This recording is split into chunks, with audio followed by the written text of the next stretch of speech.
मुलीचे कर्तव्य म्हणून मला माझी जबाबदारी पार पाडायची आणि ती जबाबदारी पार पाडत असताना आता अरुण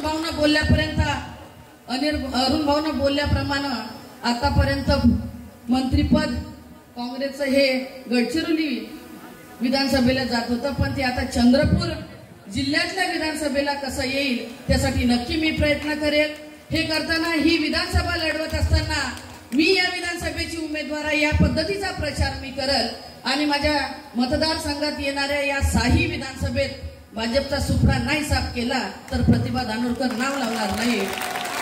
या क्षेत्राची आमदार म्हणून सगळ्यांच्या तिकिटा मलाच वाटायचे आहे आणि तिकिटा वाटत असताना तिकिटा तर देईलच, पण मंत्रीपद नक्की सुभाष भाऊला भेटलं पाहिजे याच्यासाठी देखील मी प्रयत्न करेल।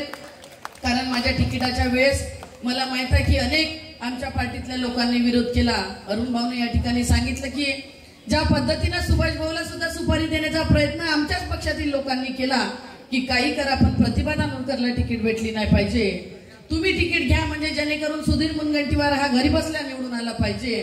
पण ज्या पद्धतीने सुभाष भाऊ सुरुवातीपासून माझ्या सोबत होते आणि त्यांनी शब्द दिला की जिचा नैसर्गिक हक्क आहे मी कायम तिच्या सोबत राहील आणि त्यांनी त्यांचा तो शब्द शेवटपर्यंत पाळला।